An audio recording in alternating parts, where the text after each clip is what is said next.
vengeance served cold. Am I not Bartigar, lord of all lands I roam? He looked down at the pulsing red jets that spurted from the throat of the boar. I honor you by taking your flesh and freeing your spirit, continuing the circle. He lapped at his still twitching prey, curved hooks pointing towards his throat, called papillae, coated his tongue, ripping off layers of hide and flesh with each pass. The tender pork exposed was a delicacy he could not resist. Holding its body down firmly with his paws, he used his 3-inch canine teeth to rip large chunks of meat that he gulped down. At nearly 600 pounds, 10 feet long, Bartigar was a magnificent Amur tiger, master of all creatures since he had left his mother's den after his second summer. The freshly fallen snow muffled the world, and silence roamed the forest. Bartigar raised his head with its shaggy mane that had evolved to help protect him from the deadly cold in the Siberian forests. His sensitive ears swiveled on his head. Brother Owl, what makes you take flight during the day? He thought upon hearing the bird's nearly silent flight from its roost almost 200 yards away. Listening closely, he could hear the approaching bays of 3 animals. Man's wolf slaves. The tiger's lip curled in disdain. His nose pulled in the icy air, comparing it to thousands of smells never forgotten. He paused as he found one he had smelled before, man. His huff emitted a cloud of condensation in the frigid air. Recognizing the scent, his chest vibrated with a barely audible growl. What brings this man's smell to my forest? Nose twitching, he searched for evidence of an intruder. He froze at attention as the faintest metallic click broke the silence. Listening, looking, he scoured the area around him. Then, with eyes 6 times stronger than humans, he noticed a break in the pattern of branches, and within that break, 2 human eyes peered out at him. He stared and his tail flicked in anticipation. Ah, the man-beast thinks he can hide from Bartigar, lord of all he purveys. How puny he is and out of place in my world. He tears away swaths of my forest to make his den. Never had he seen these creatures in his youth, but now that he ruled, they had started to intrude on his kingdom. Bartigar the Magnificent was unconcerned about the matters of men. He had no idea of the upheaval in the lives of the humans who had so recently appeared. His concern now was his meal, and he returned to devouring his catch with a low threatening growl in his throat that said, "Dare not disturb me, fellow creature. You look me in the eye, so I have lost my element of surprise, otherwise my appetite might be sated with human today. You know not to run because then, oh yes, the game would be afoot. Now leave me to my meal." The report of the shotgun shook the trees so that it was as if the snow was falling again. With a bound, Bartigar dove back into the forest under cover of the sudden whiteout. He ran along paths that only he could see, a misty orange wisp that was gone before it had come. A hive of hornets buzzed in his flank, helping to fuel his adrenaline. He sought the shelter of a thicket bowed under the snow's weight, and rolled himself on the ground beneath. Nuzzling his wound, he let the snow help staunch the bleeding. After a time, satisfied that he had not been followed, he left the security of the brush. Oh man-beast! Man-beast! Come out, wherever you are. After I finish my lunch, I think I will finish you. The tiger swung wide of his original tracks, knowing they would have been followed, and headed back to his kill. When he reached the site, he scanned the ground with his nose, a growl rising in his throat. How dare you? You dare to interrupt my lunch, and then you steal it.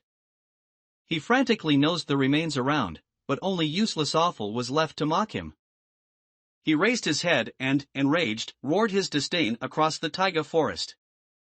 He had proven his right to rule a week ago and dined on the bear that he had defeated. But that meal was only a memory, and the few bites that he had managed before he was attacked were not enough to fulfill his needs. It took mere moments for the tiger to find the man trail. He knew that one way or the other at the end of that trail he would eat. Many miles later, Bartigar came across a cabin deep in the woods. He smelled man and man-wolf, but more importantly, he smelled his boar. He growled low in his throat as he discovered that the kill was hidden in a man structure outside of the cabin.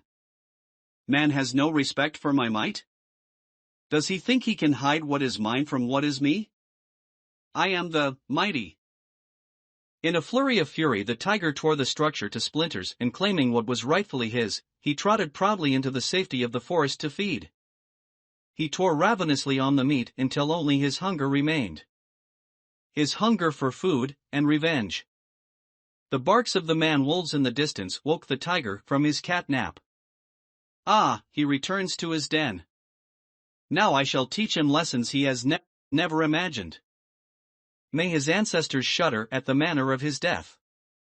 I will return the pain he gave me 1,000-fold. Bartigar crept cautiously up to the clearing around the cabin.